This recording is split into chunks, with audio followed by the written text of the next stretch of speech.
और human health and diseases में specially आपको कल टॉपिक मैंने पढ़ाया था कौन सा, बैक्टीरियल डिसीज है ना। तो मैं हेडिंग डाल देती हूँ, आपकी चल रही थी बैक्टीरियल डिसीजेस, बैक्टीरियल डिसीज। और इन बैक्टीरियल डिसीज में भी जो पहली डिसीज थी वो थी अपनी कौन सी, टाइफाइड। इसके बारे में मैंने आपको बता दिया था कि टाइफाइड कैसे फैलती है। अच्छा आप ही बताइए, अब एक बात बताइए कि टाइफाइड लेडी के नाम से किसे जाना जाता है, टाइफाइड लेडी के नाम से किसे जाना जाता है, फटाफट से आंसर टाइप करके भेजिए मुझे। टाइफाइड लेडी के नाम से किसे जाना जाता है? Who was the famous typhoid lady? Shweta, Mary Mallon, Mary Mallon, Raunak, Shweta Chirag, very good बेटा। Preeti, very good. कौन थी? Mary Mallon. जो मैरी मैलन थी वो टाइफाइड लेडी के नाम से जानी जाती है। Very good. चलिए तो आ जाते हैं अब टाइफाइड। टाइफाइड में सबसे पहले हमें पढ़ना है इसका कॉजल ऑर्गेनिज्म, है ना, कॉजल ऑर्गेनिज्म। तो कॉजल ऑर्गेनिज्म बेटा इसका क्या होता है, इसका होता है साल्मोनेला टाइफी। ठीक है, क्या है? Salmonella, salmonella typhi. ये बिल्कुल आपको रटा होना चाहिए, ठीक है, कि कॉजल ऑर्गेनिज्म टाइफाइड का क्या है, साल्मोनेला टाइफी है। ठीक है, अब बात करते हैं नेक्स्ट की। नेक्स्ट का मतलब है इसमें सिम्टम्स क्या होते हैं। ठीक है, सिम्टम्स क्या है टाइफाइड के? तो टाइफाइड के जो सिम्टम्स हैं वो है आपका कांस्टेंट फीवर, क्या बना रहता है हमेशा, कांस्टेंट फीवर। ठीक है, हमेशा बुखार बना रहेगा, ये नहीं कि सुबह आ रहा है या शाम को आ रहा है, फीवर कॉन्स्टेंटली बना रहेगा, और वो भी कैसा, हाई फीवर। ठीक है, हाई फीवर। और अगर बात करें कितना हाई, तो 39 डिग्री सेल्सियस से 40 डिग्री सेल्सियस क्या होगा आपका, फीवर बना रहेगा। मैंने डिग्री सेल्सियस में लिखा है, ध्यान रखिएगा। तो पहला सिम्टम्स क्या है इसका, कांस्टेंट फीवर। ठीक है, और कौन सा, हाई फीवर कॉन्स्टेंटली बना रहेगा। अब इसके अलावा दूसरा इसका जो सिम्टम्स है, ठीक है, सेकंड सिम्टम्स है इसका हेडेक। इसमें भयंकर आपका सिर दर्द हो सकता है। ठीक है, इसके अलावा क्या है, कॉन्स्टिपेशन, कॉन्स्टिपेशन, कॉन्स्टिपेशन समझते हैं ना, पेट में कब्ज हो जाना, वो कहते हैं ना हम लोग कि पेट साफ नहीं हो रहा तरीके से सही से, तो पेट में जो कॉन्स्टिपेशन होता है, पेट में आपकी खराबी हो जाती है, तो ये कॉन्स्टिपेशन भी रह सकता है लोगों में। ठीक है, अगर कॉन्स्टिपेशन है, हाई फीवर है, सिर में दर्द हो रहा है, ठीक है, तो ये सब सिम्टम्स हैं किसके, ये सारे सिम्टम्स हैं आपके टाइफाइड के। ठीक है, इसके अलावा और टाइफाइड में क्या होता है आपका, टाइफाइड में इसके अलावा loss of appetite, loss of appetite. Appetite का मतलब समझते हैं, भूख ना लगना। ठीक है, इसमें लॉस ऑफ एपेटाइट, पर्सन को खाना खाने का मन, ये कौन बाहर गया, ठीक है, पर्सन को खाना खाने का मन ही नहीं करेगा, 4-4 दिन तक उसे भूख ही नहीं लग रही है, तो लॉस ऑफ एपेटाइट मीन्स उसे भूख नहीं लगेगी। ठीक है, इसके अलावा और क्या हो सकता है, अब कॉन्स्टिपेशन है तो नेचुरल सी बात है पेट में दर्द भी होगा, मीन्स स्टमक एक, स्टमक एक। ठीक है, तो स्टमक एक होगा। और फाइनली क्या है, perforation, perforation in small intestine in severe cases, severe cases. ठीक है, सीवियर केसेस में सभी में नहीं होता, सीवियर केसेस में क्या है कि जो स्मॉल इंटेस्टाइन है, स्मॉल इंटेस्टाइन में छोटे छोटे से आपके क्या हो जाते हैं, परफोरेशन हो जाते हैं। परफोरेशन समझते हैं, परफोरेशन का मतलब होता है छोटे छोटे से होल्स हो जाते हैं। ठीक, तो ये सिम्टम्स है। सबसे पहले हाई फीवर बना रहेगा। ठीक है, हाई फीवर के अलावा सिर दर्द होगा, वीकनेस भी लिख सकते हैं किसमें आप, क्या हो सकता है, पर्सन को वीकनेस भी आ जाएगी। भाई नेचुरल सी बात है, खाना नहीं खाएगा, भूख नहीं लगेगी, खाना नहीं खाएगा, खाना नहीं खाएगा तो वीकनेस आ ही जानी है। ठीक है, तो वो पर्सन में क्या आ जाएगी, आपकी वीकनेस आ जाएगी, काफी ज्यादा वो कैसा हो जाएगा, कमजोर हो जाएगा। ठीक, तो सिर दर्द है, कॉन्स्टिपेशन है, लॉस ऑफ एपेटाइट, ये वाला केवल सीवियर केसेस में देखने को मिलता है। मींस जब अच्छे से उसका इलाज नहीं कराया गया है टाइफाइड का, तो पर्सन के जो स्मॉल इंटेस्टाइन है ना, उसमें छोटे छोटे से होल्स हो जाएंगे, ठीक है, जिसके बाद पर्सन की क्या हो सकती है, डेथ भी हो सकती है। तो ये सारे क्या हैं आपके इसके सिम्टम्स है। अब ये स्प्रेड कैसे होता है, ठीक है, अब हमें पढ़ना है कि ये जो बीमारी है ये स्प्रेड कैसे हुई। तो स्प्रेड कैसे होती है, आपको पता है ना, कल मैंने बताया था जो मैरी मेलन थी, खाना बनाती थी, हाथ नहीं धोती थी, वो छीछी करने जाती थी, लौट के आती थी तो हाथ नहीं धोती थी, या फिर वैसे ही पानी से हाथ धो लिए।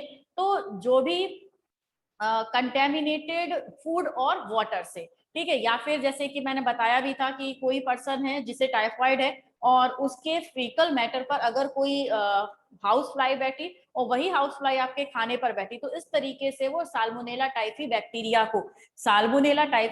को क्या कर सकती है, ट्रांसफर कर सकती है। तो ये स्प्रेड कैसे होता है, बाय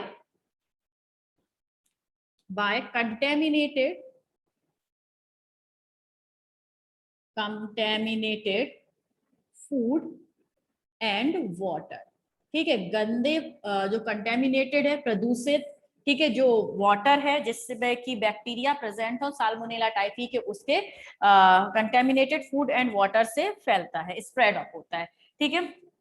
अब बात है इसमें प्रिवेंशन एंड क्योर, आप इससे कैसे बच सकते हैं। आप चाहते हैं कि आपको ये जो बीमारी है टाइफाइड ना हो, तो हमेशा कैसा खाना खाना है, ढका हुआ खाना खाना है, और वो भी काफी अच्छे से कुक्ड खाना खाना है। जैसे कि मैरी मेलन है, हो सकता है मैरी मेलन अगर खाने को बहुत अच्छे हाई टेम्परेचर पर पका देती तो उनके हाथों में जो बैक्टीरिया थे वो क्या हो जाते, किल हो जाते, उनकी हाथों से जो बैक्टीरिया ट्रांसफर हो गए थे वो किल हो जाते, ठीक है। तो हो सकता है वो अनकुक्ड फूड है, जैसे कि सैलेड वगैरह, उसे कौन सा कोई कुक करता है, ठीक है, काटते टाइम वो सैलेड में प्रेजेंट हो आपके बैक्टीरिया, ठीक है, ट्रांसफर हो गए हो सैलेड के थ्रू। तो इसमें क्या करना है, आपका कंप्लीटली कुक्ड फूड, ठीक है, कंप्लीटली कुक्ड फूड आपको इनटेक करना है। कंप्लीटली कुक्ड फूड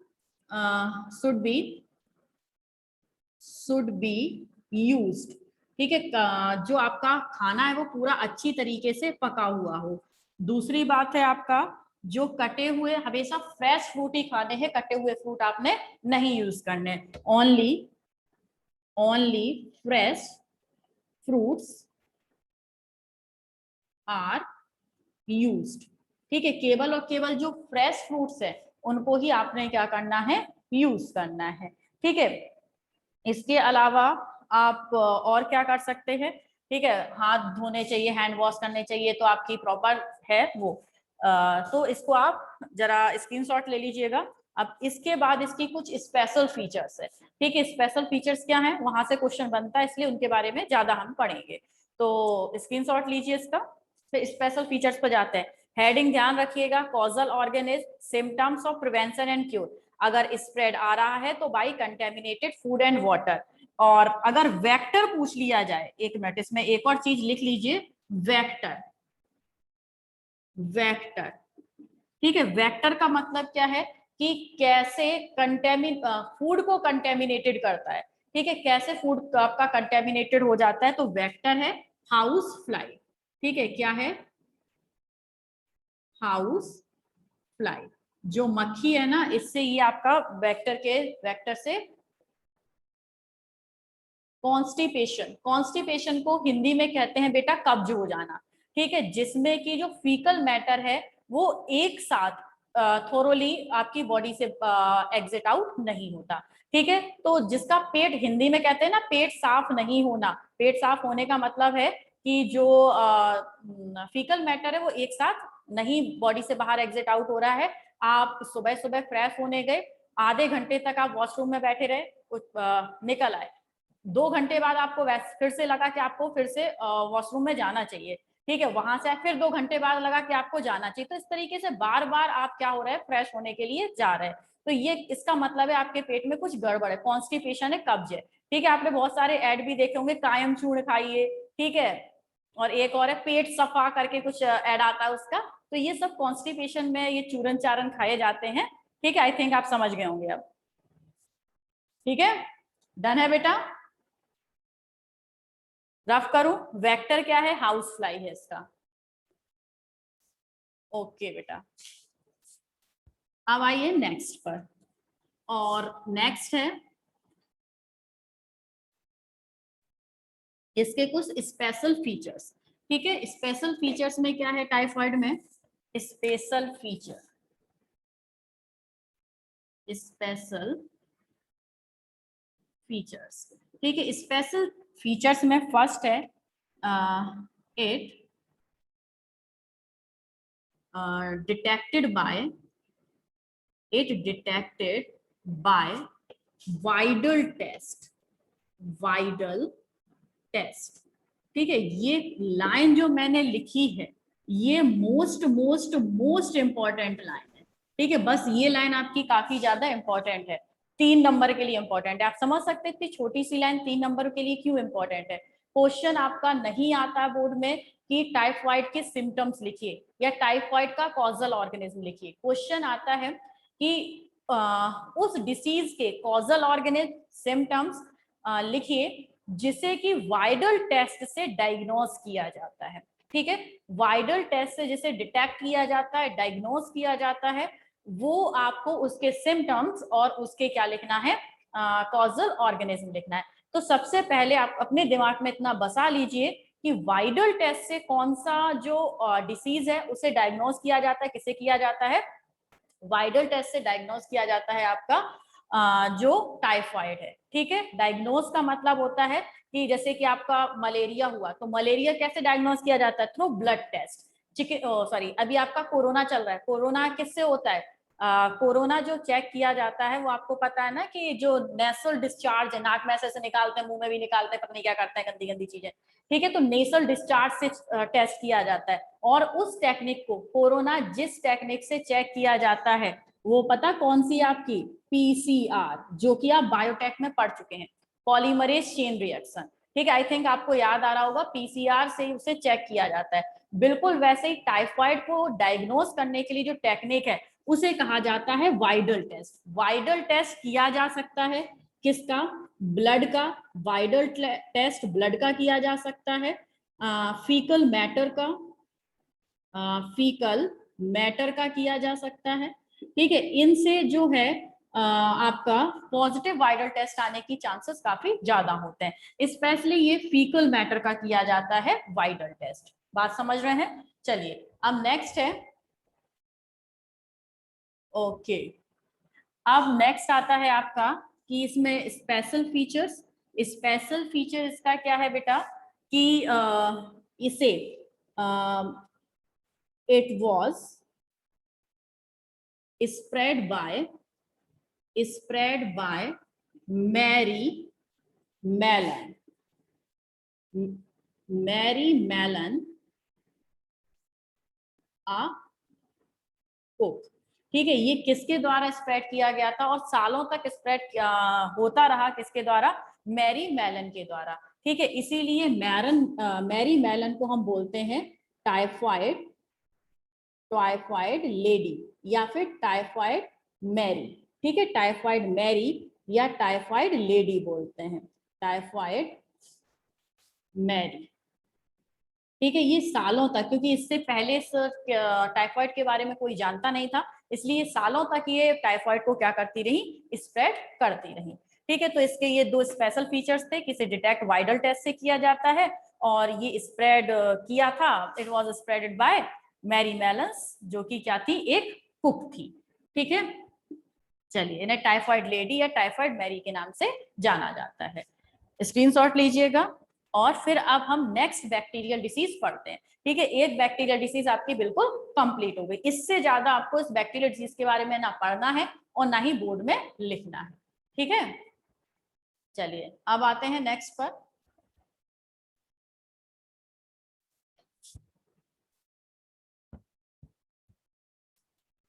सेकंड था आपका निमोनिया। सेकंड डिसीज है अपनी निमोनिया।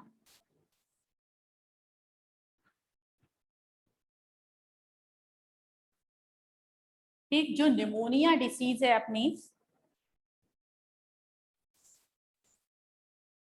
निमोनिया का causal organism, causal organism, causal organism PNEU होता है।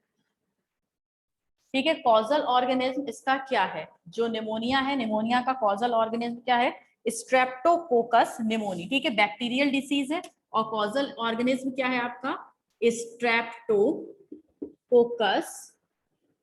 निमोनी। ठीक है, स्ट्रेप्टोकोकस निमोनी। और एक और है इसका हीमोफिलस इन्फ्लुएंजाई, हीमोफिलस इन्फ्लुएंजाई।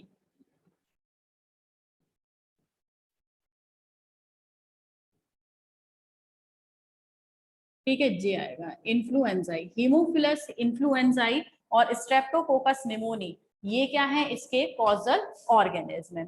ठीक है, ये भी हो सकता है और ये भी हो सकता है, इनसे ही आपका जो निमोनिया डिसीज है वो कॉज हो सकती है।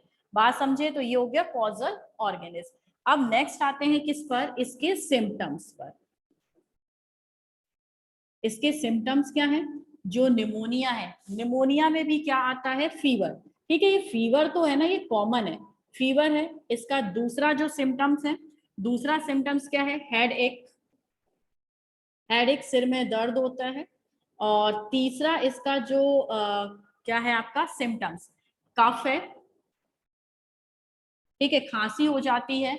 इसमें कोल्ड होने के जो चांसेस है, क्योंकि ये डायरेक्टली किसको इन्फेक्ट करता है, लंग्स को इन्फेक्ट करता है, तो अधिकतर इसमें कोल्ड होने के चांसेस कम होते हैं। ये लंग्स को इन्फेक्ट करता है, कैसे करता है भी आगे मैं आपको बताती हूँ। तो इसमें फीवर है, हेडेक है, कफ है। इसके अलावा और क्या हो सकता है इसमें, और आपको ठंड लग सकती है, ठंड नहीं लगेगी, चिल्स मीन्स कपकपी आएगी। तो और इसका है चिल्स। ठीक है, चिल्स का मतलब है कपकपी आना। और नेक्स्ट है in severe case, in severe case lips and finger tips और नेल्स,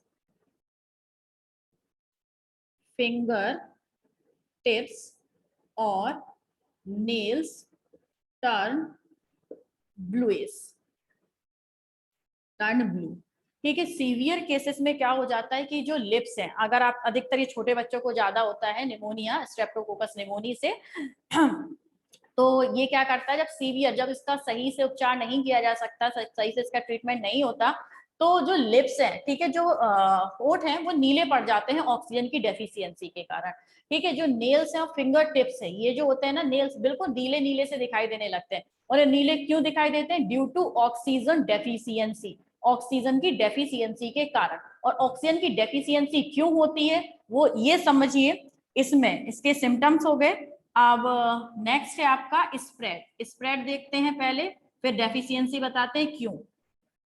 ये स्प्रेड कैसे होता है, ठीक है, ये होता है आपका जो आपका डिसीज्ड पर्सन है, डिसीज्ड पर्सन के जो ड्रॉपलेट्स है, जैसे वो छींक रहा है या खांस रहा है, जैसे खांस रहा है तो जो वाटर ड्रॉपलेट्स वो छोड़ रहा है, वो वाटर ड्रॉपलेट जैसे हम क्या बोलते हैं, एरोसोल। इस एरोसोल को अगर कोई क्या कर ले, इनहेल कर ले, तो आप लिख सकते हैं inhalation, inhalation of contaminated, contaminated water droplets। ठीक है, कंटेमिनेटेड वाटर ड्रॉपलेट जिसे हम क्या बोलते हैं, एरोसोल।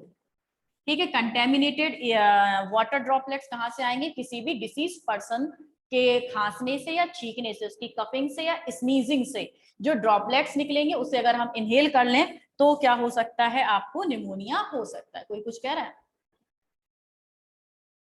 हाँ ठीक है, अभी बताते हैं आपका। तो इनहेलेशन कंटेमिनेटेड वाटर ड्रॉपलेट से क्या होता है आपका, ये स्प्रेड अप होता है। अब बात करते हैं, सिम्टम्स तो हो गए इसके, इसमें एक और है कि इफेक्ट किस पर पड़ता है। ठीक है, तो इसमें इफेक्ट है, इफेक्ट किस पर पड़ता है, ये इफेक्ट डालता है लंग्स पर, lungs and alveoli alveoli are affected. ठीक है, लंग्स और एल्वियोलाई क्या हो जाते हैं, अफेक्ट हो जाते हैं। Alveoli alveoli filled with mucus. ठीक है, अब आपको पता है कि जो लंग्स हैं, ठीक है, इस तरीके से जो लंग्स होते हैं आपके, इन लंग्स के अंदर क्या प्रेजेंट होती है, अंगूर के गुच्छे की तरह एल्वियोलाई प्रेजेंट होती है, जिसे आप एल्वियोली भी बोलते हैं। ठीक है, क्या प्रेजेंट होती है, एल्वियोलाई प्रेजेंट होती है। ये जो एल्वियोलाई है ये क्या करती हैं, मैक्सिमाइज करती हैं सरफेस एरिया फॉर रेस्पिरेशन। ठीक है, सरफेस एरिया ऑफ रेस्पिरेशन को बढ़ाती हैं। अब देखिए, और इनके अंदर क्या फिल होता है, इनके अंदर फिल हो जाती है ऑक्सीजन, इनके अंदर ऑक्सीजन होनी चाहिए। लेकिन अगर किसी पर्सन को स्ट्रेप्टोकोकस निमोनी का इन्फेक्शन हो गया तो ये जो एल्वियोलाई है, एल्वियोलाई की जो इंटरनल लाइनिंग है ये बनी होती है किससे, म्यूकस से। तो ये म्यूकस को ही अंदर, इसके अंदर पूरे में यहाँ पर होना चाहिए ऑक्सीजन, लेकिन स्ट्रेप्टोकोकस निमोनी क्या कर देता है, यहाँ पर फिल कर देता है किसे, जो अभी तक केवल किनारे पर म्यूकस था वो पूरे के पूरे जो एल्वियोलाई है उसके अंदर म्यूकस फिल हो जाता है। जब उसके अंदर म्यूकस फिल हो जाता है तो ऑक्सीजन के लिए जगह ही नहीं बचती, और ऑक्सीजन के लिए जगह नहीं बचती तो पर्सन को अंदर ऑक्सीजन की क्या होने लगती है, भाई एल्वियोलाई में ऑक्सीजन नहीं आई तो क्या होगा, बॉडी के डिफरेंट पार्ट्स तक ब्लड कैसे ऑक्सीजन को भेजेगा, क्योंकि यहीं से तो ऑक्सीजन को ब्लड के थ्रू बॉडी के डिफरेंट पार्ट्स में ट्रांसपोर्ट किया जाता है। समझ रहे हैं, तो यहाँ पर ऑक्सीजन नहीं है तो ब्लड के थ्रू कैसे ऑक्सीजन बॉडी के डिफरेंट पार्ट्स तक पहुंचेगी, और जिसके कारण बॉडी के डिफरेंट पार्ट्स तक, डिफरेंट सेल्स तक ऑक्सीजन नहीं पहुंच पाती और ऑक्सीजन की डेफिशिएंसी हो जाती है। ऑक्सीजन की कमी के कारण पर्सन की डेथ होती है इन निमोनिया। ठीक है, तो वही है कि जब ऑक्सीजन की डेफिशिएंसी हो जाती है तो जो लिप्स हैं और जो आपके फिंगर टिप्स हैं ये ब्लू पड़ जाते हैं। ठीक है, कभी कभी कुछ लोग ब्लू कलर की लिपस्टिक भी लगा लेते हैं तो उसको ऑक्सीजन मास्क मतलब लगाया ना कि भाई तेरे अंदर ऑक्सीजन की कमी हो गई है। ठीक है, तो थोड़ा सा ध्यान रखिएगा इस बात का। तो lungs and alveoli are affected, alveoli filled with mucus, alveoli क्या हो जाता है, म्यूकस से फिल्ड हो जाता है। So oxygen deficiency, oxygen deficiency should be seen in patient। ठीक है, तो इस तरीके से हम ऑक्सीजन की डेफिशिएंसी पेशेंट में देख सकते हैं। ठीक, तो ये था आपका क्या, निमोनिया। निमोनिया का causal organism streptococcus pneumoniae, symptoms fever, headache, cough, chills, और in severe cases lips and finger tips और nails or nails turned blue, spread inhalation of contaminated water droplets, और अफेक्ट लंग्स पर पड़ता है, specially alveoli में पड़ता है, alveoli में म्यूकस फिल हो जाता है जिसके कारण जो ऑक्सीजन की डेफिशिएंसी हो जाती है। आई थिंक आप समझ गए होंगे इतना। ठीक है, स्क्रीनशॉट आप ले लीजिएगा इसका।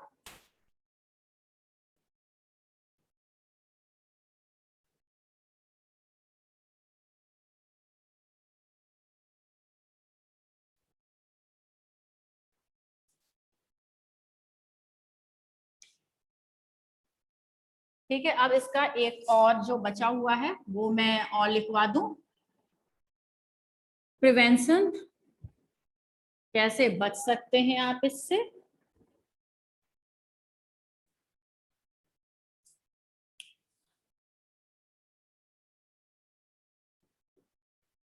तो इसका जो प्रिवेंशन है तो should be avoid sharing of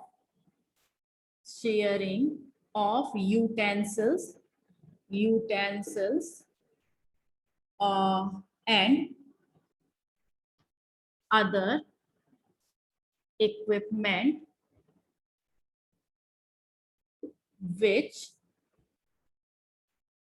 used by patient।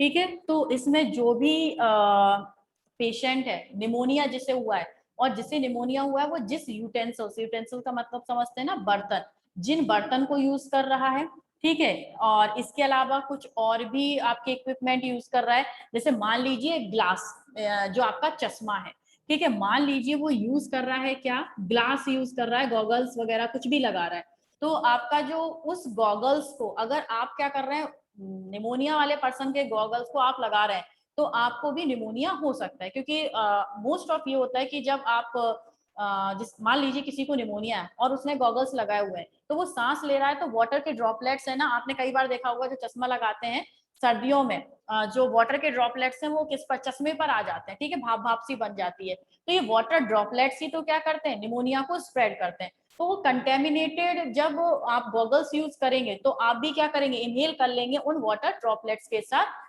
Streptococcus निमोनिको या हीमोफिलस इन्फ्लुएंजाई को। ठीक है, तो इस तरीके से अवॉइड करना चाहिए शेयरिंग ऑफ यूटेंसिल्स वगैरह, और मास्क वगैरह यूज करना चाहिए। मास्क शुड बी यूज्ड, ठीक है, ये यूज करना चाहिए जिससे कि ड्रॉपलेट्स आप इनहेल ना कर सकें। तो ये तो हो गया आपका निमोनिया। और टाइफॉइड और निमोनिया होते ही हमारे सिलेबस का मींस टाइफॉइड कंप्लीट पढ़ लिया, निमोनिया कंप्लीट पढ़ लिया, और ये दोनों पढ़ते ही हमारे सिलेबस की दोनों बैक्टीरियल डिसीज कंप्लीट हो गई। ठीक है, चलिए अब आते हैं। हाँ बेटा, निमोनिया एक कम्युनिकेबल डिसीज है, बिल्कुल निमोनिया कम्युनिकेबल डिसीज है। ठीक है, अब आते हैं हम नेक्स्ट टॉपिक पर, और जो नेक्स्ट टॉपिक है अपना वो है वायरल डिसीज। बैक्टीरियल है, इनको उड़ा दो, वायरल को पकड़ लो। कौन सी अपनी वायरल डिसीज। चलिए, अब वायरल डिसीज में पहला है आपका इन्फ्लुएंजा, ठीक है, जिसे हम कॉमन कोल्ड लिख सकते हैं, कॉमन कोल्ड।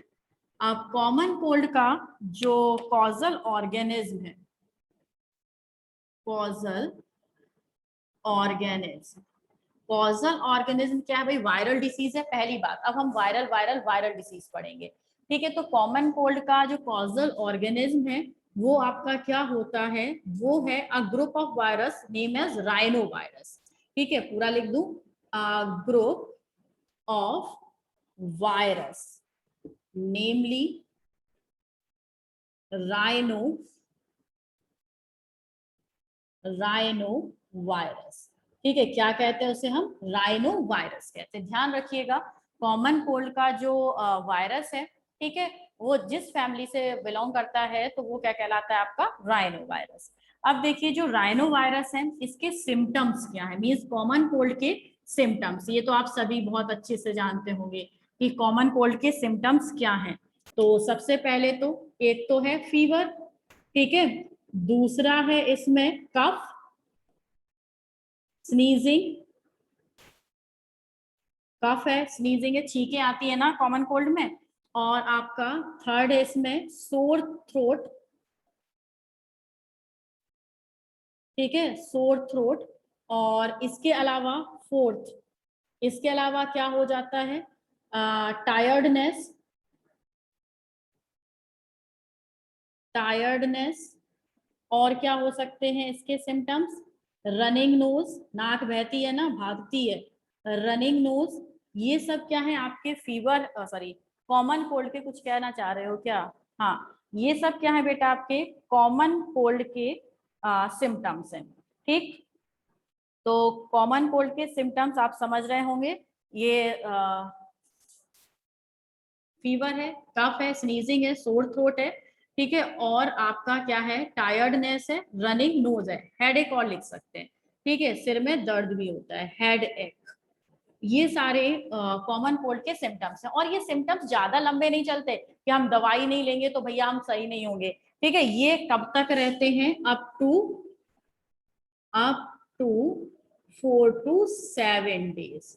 ठीक है, 7 दिन के अंदर ये जो आपका कॉमन कोल्ड है सही हो जाएगा। 4 दिन से लेके, भाई 3 दिन तो पक्का पक्का रहना है, फिर चौथे दिन भी सही हो सकता है, 5वें दिन भी, 6वें, मीन 7 days के अंदर ये क्या हो जाएगा, आपका सही हो जाएगा, सारे सिम्टम्स खत्म हो जाएंगे।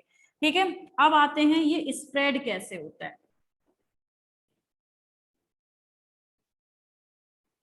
स्प्रेड कैसे होता है, तो इसके स्प्रेड कैसे है, आपका कंटेमिनेटेड वाटर ड्रॉपलेट्स, ठीक है, वही जैसे कि निमोनिया हुआ था, लेकिन निमोनिया और कॉमन कोल्ड में एक जो डिफरेंस है उसे भी ध्यान से पढ़िएगा। निमोनिया और कॉमन कोल्ड में डिफरेंस क्या है?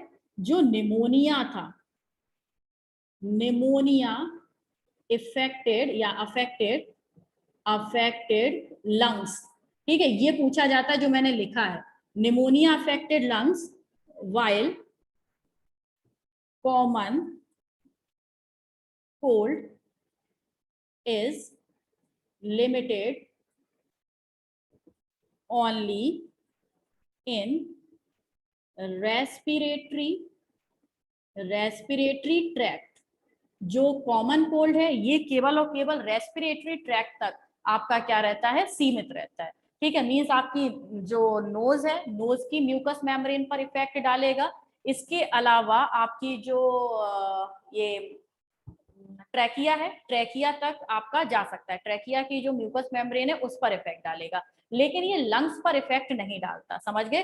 कॉमन कोल्ड लंग्स पर इफेक्ट नहीं डालता, जबकि जो आपका कौन था, जो निमोनिया था, वो लंग्स पर इफेक्ट डालता है, ठीक है। आई थिंक आप लोग समझ गए होंगे पूरी इसकी कहानी। अब है स्प्रेड हो गया कंटेमिनेटेड वाटर ड्रॉपलेट्स और कंटेमिनेटेड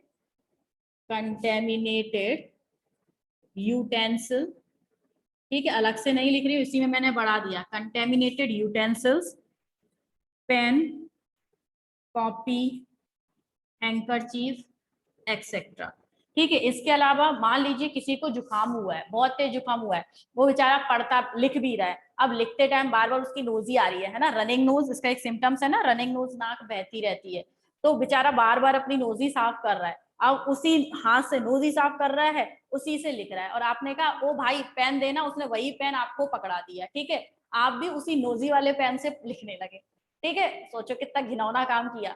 तो आप उसी नोजी वाले पेन से लिखने लगे, अब आपको भी कहीं खुजली बुजली हुई, आपने भी वही क्या हुआ, जो जिस पेन से जिस हाथ से आपने पेन पकड़ा हुआ था उसी से आपने अपनी नोज वगैरह, आईज वगैरह को टच कर लिया। तो इस तरीके से ये पेन के थ्रू, कॉपी के थ्रू भी क्या हो सकता है, किसी डिसीज पर्सन से हेल्दी पर्सन में राइनो वायरस पहुंच सकता है और आपको भी कॉमन कोल्ड हो जाता है। आपने देखा भी होगा घर में अगर किसी एक पर्सन को जुकाम हुआ हो तो पूरी फैमिली को धीरे धीरे लाइन लगा के क्या हो जाता है, जुकाम हो जाता है। क्यों? क्योंकि आप कब तक फैमिली में एक साथ रह रहे हैं, कब तक आप बच सकते हैं, ठीक है। उसने हो सकता है गेट का हैंडल पकड़ा हो, आपने भी उसी हैंडल को पकड़ के गेट खोल दिया हो, ठीक है, तो इस तरीके से फैलता रहता है। हाँ हाँ भाई बिल्कुल सही है, बच्चे कह रहे हैं अब मैं किसी से पेन पेंसिल नहीं मांगूंगा, बिल्कुल भी धर्म नहीं है बेटा पेन पेंसिल मांगने का। पता नहीं वो यूं पेन से भी ना खुजली कर ली उसने, अपने खुजली कर ली उसने अपनी नोजी में, ठीक है। तो बहुत सारे बच्चे पता नहीं क्या क्या करते रहते हैं। तो पेन पेंसिल अपने मांगिएगा, ओ अपने ही लीजिएगा, किसी से नहीं मांगिएगा। अब इसको अगर आपको रोकना है फैलने से तो यही सब चीजें आपको, मास्क बांधना है, सीधी सी बात है, मास्क यूज करना है, कंटेमिनेटेड यूटेंसिल पेन कॉपी का आपको यूज नहीं करना है, ठीक है। चलिए, तो ये आपको समझ में आ गया होगा। इसमें जो आपको याद रखना है वो एक ये चीज याद रखनी है और एक आपको ये राइनो वायरस याद रखना है। और इसमें तो और तो सब कॉमन है, एक आध बार सभी को कॉमन कोल्ड हुआ होगा। सारे अपने सिम्टम्स लिख दीजिएगा। ये वाला तो मेरा फेवरेट है, रनिंग नोज, इसे मत भूलना, बस स्क्रीनशॉट लीजिए, मैं इसे रफ करूँ। और हाँ, ये जैसे ही मीटिंग खत्म हो 5 मिनट के बाद दोबारा से रिज्वाइन कर लीजिएगा, भाग मत जाना। आज इसका पूरा कंप्लीट कराऊंगी मैं, ठीक है, वायरस कंप्लीट ही करा दूंगी आज, इसलिए अगर ये खत्म हो जाता है ना तो इसी आईडी पर दोबारा से आ जाइएगा, लेकिन 5 मिनट के बाद।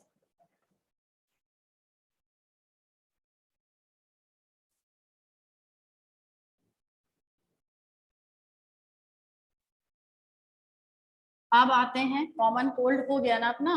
चलिए, कॉमन कोल्ड के बाद दूसरी वायरल डिसीज है डेंगू, ठीक है। इसे डेंगी भी बोलते हैं बहुत सारे लोग, लेकिन डेंगी नहीं बोलिएगा, आपका डेंगू ही है। अब इसका कॉजल ऑर्गेनिज्म,